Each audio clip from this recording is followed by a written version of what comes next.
కీలకమైనటువంటి రాజకీయ మలుపు కుదుపు జరగబోతా ఉంది తెలంగాణ రాష్ట్రంలో. అదేంటో కూడా చర్చిద్దాం. ఫస్ట్ కవిత ఇష్యూని మాట్లాడదాం. కవిత నిన్న మీడియాతోటి చిట్చాట్ చేసింది.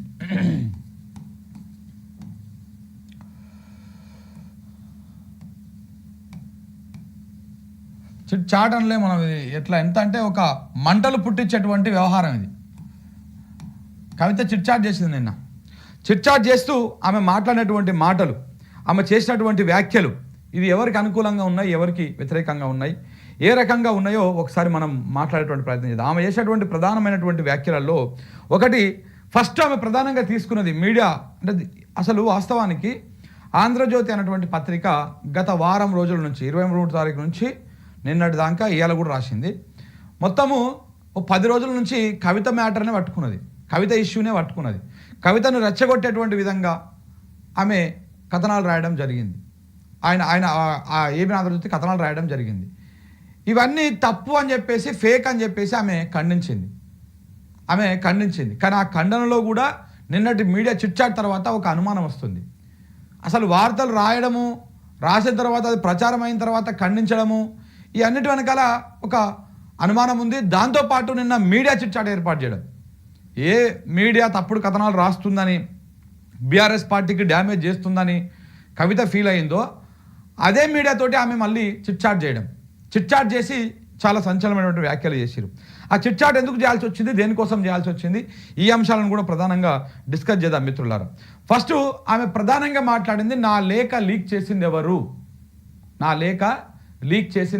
ఆ లీక్ వీరులు ఎవరో, ఆ లీకులో వెనకాల ఉన్నది ఎవరు, పార్టీలో అంతర్గత విషయాలను బయటకు తీసుకొచ్చింది ఎవరు అని చెప్పేసి. నిజంగా కూడా ఈ లేఖ లీక్ చేసింది ఎవరు? ఒకసారి మనము ఆలోచన చేస్తే, లేఖ కవిత కేసీఆర్ గారికి ఇచ్చింది. కవిత గారు కేసీఆర్ గారికి లేఖ ఇచ్చారు. ఇచ్చిన ఈమెనన్నా లీక్ చేయాలి, తీసుకున్న ఆయననన్నా లీక్ చేయాలి. అంటే ఇప్పుడు మా గురి ఎవరి మీద పెట్టినట్టు, కేసీఆర్ మీద పెట్టినట్ట లేకపోతే మిగతా వాళ్ళ మీద పెట్టినట్ట ఆలోచన చేయాలి. కేసీఆర్ దగ్గరికి పోయిన లేఖ, నాకు తెలిసినంత వరకు, నాకు సమాచారం ఉన్నంతవరకు, కేసీఆర్ దగ్గరికి ఏ లేకపోయినా ఆయన చదివేసిన తర్వాత దాన్ని భద్రంగా పెట్టి దాచిపెట్టాడు, దాన్ని చించేసి డస్ట్బిన్లో పడేస్తాడు. కానీ ఈ లేఖ ఆయన దగ్గరికి పోయిన తర్వాత ఆయన ఫోన్ కూడా వాడతాడని నేను అనుకోను. ఆయన ఫోన్ కూడా స్మార్ట్ ఫోన్ వాడి అది అనుకోను. కానీ ఆ లేఖ లీక్ అయిన లేఖ విషయాన్ని ఒకసారి మనం చూస్తే, ఆ లేఖ కింద పెట్టేసి ఫోటోలు తీసిర్రు ఫోన్ తోటి. అంటే లేఖ ఇస్తప్పుడు ఎవరు తీసిర్రు, మరి తీసుకపోతున్న లేఖని 10 మందికి అయితే చెప్పి తీసుకపోరు కదా, అది ఫీడ్బ్యాక్. అందులో పాజిటివ్ ఎంత ఉందో నెగిటివ్ అంతకంటే ఎక్కువ ఉన్నది ఆ లేఖల. అంటే నెగిటివ్ అంశాలు ఎక్కువగా ఉన్నాయి, కొంత పార్టీకి డ్యామేజ్ చేసే అంశాలు ఎక్కువగా ఉన్నాయి.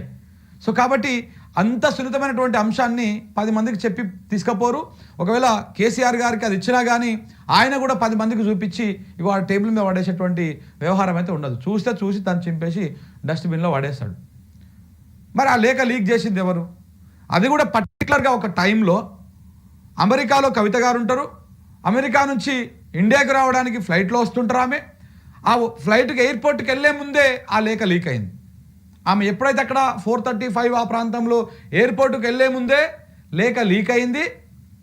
ఆమె మళ్ళీ ఫ్లైట్ దిగే లోపల లేఖ విషయము చర్చ అయిపోయింది బాగా. అది కూడా లీక్ అయింది కూడా బిగ్ టీవీ అనేటువంటి ఒక కాంగ్రెస్ ఛానల్లో. ఆ కాంగ్రెస్ ఛానల్ దాని వెనకాల ఉన్నది ఎవరు ఏంటి అనేది తెలంగాణ ప్రజలు మొత్తానికి తెలుసు. రేవంత్ రెడ్డి సోదరులు, కాంగ్రెస్ పార్టీకి సంబంధించిన కొంతమంది ఎమ్మెల్యేలు వాళ్ళ ఫండింగ్లతోటి నడుస్తున్నటువంటి ఛానల్ బిగ్ టీవీ అనేటువంటి ఛానల్. ఆ ఛానల్లో అది ప్లే అయింది. మరి దీని వెనకాల ఉన్నది ఎవరు? బిగ్ టీవీకి పోకముందు కంటే అదే లేక ఇంకొక పెద్ద సాటిలైట్ ఛానల్ సంబంధించినటువంటి ఒక పెద్ద వ్యక్తికి ఆ లేఖ వెళ్ళింది. మేము కూడా మీడియాలోనే ఉన్నాం కదా, మనకు కూడా ఇన్ఫర్మేషన్ వస్తుంది. ఆ లేఖ వెళ్ళింది, కానీ ఆయన ఆ లేఖ వేయడానికి, ఆ లేఖను ప్రసారం చేయడానికి కొంత ఆచితూచి అడుగులు వేసింది ఫస్ట్.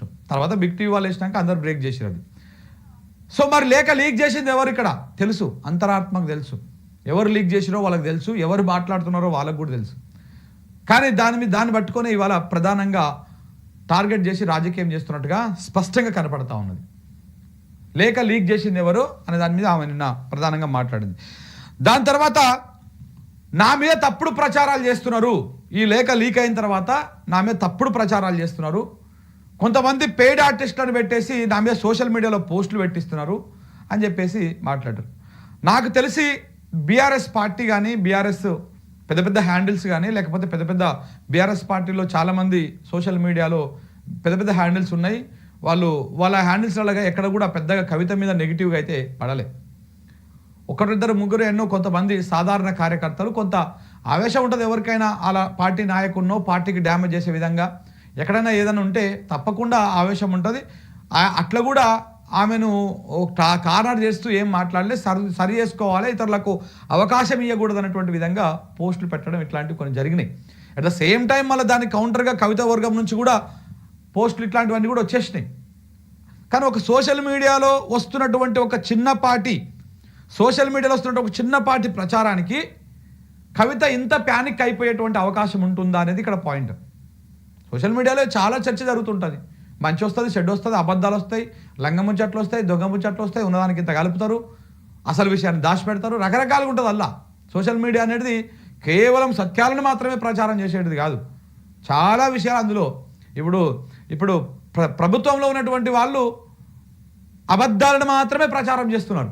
అంటే ఏదైనా వాస్తవాలను బయటకు తీసుకొచ్చాం అనుకో మనలాంటి వాళ్ళు, ఇగో ఇది కాదు అని చెప్పేసి ఒక ఫేక్ వీడియో తయారు చేసి పెట్టేటువంటి ప్రయత్నాలు చేస్తూ ఉన్నారు. కాబట్టి సోషల్ మీడియాలో మంచి ఉంది, చెడు ఉంది, మ్యానిపులేషన్ ఉంది, ఇన్వెస్టిగేషన్ ఉంది, రకరకాలుగా ఉన్నాయి అందులో. సో కాబట్టి కేవలం సోషల్ మీడియాలో వచ్చినటువంటి పోస్టులకే కవిత ఆ రకంగా ప్యానిక్ అయిపోయి ఆ రకంగా మాట్లాడుతుంది, ఆ రకంగా ఒక రాజకీయంగా ఒక స్టెప్ తీసుకుంటుంది, ఒక బలమైనటువంటి పార్టీ మీద ఆరోపణలు చేసి సొంత పార్టీ మీద ఆరోపణలు చేస్తుందని మాత్రం నేనైతే అనుకోవడం లేదు. ఎందుకంటే ఆమె రాజకీయంగా ఉద్యమంలో ఉన్నది, రాజకీయంగా కూడా చాలా తెలిసినటువంటి ఆమె ఎంపీగా గెలిచింది, రకరకాల పోస్టుల్లో పనిచేసింది, ఉద్యమంలో పనిచేసింది, జాగృతిని నడిపిస్తున్నది.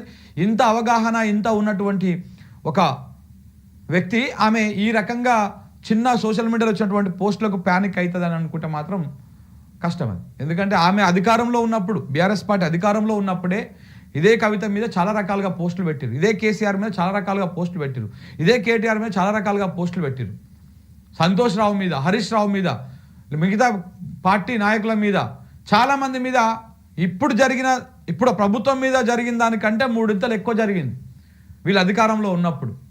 ఇంకా మారు పేర్లు పెట్టి చీప్గా మాట్లాడుతూ రకరకాలుగా బొమ్మలు గీస్తూ ఇగో ఇది ఇట్లా అట్లా అని చెప్పేసి ఉన్నవి లేనివి, సోటుగాడు మోటుగాడు, తెలిసినోడు తెలవనోడు, రాజకీయాల్లో అవగాహన ఉన్నోడు లేనోడు చాలామంది మాట్లాడారు. మరి అప్పుడు ఎప్పుడు కూడా ప్యానిక్ కాలేదు, ఎప్పుడు కూడా ఇంత ప్యానిక్ కాలేదు, మరి ఇప్పుడెందుకు ఇంత అదవుతున్నారు అనేది అర్థం చేసుకోవాలి.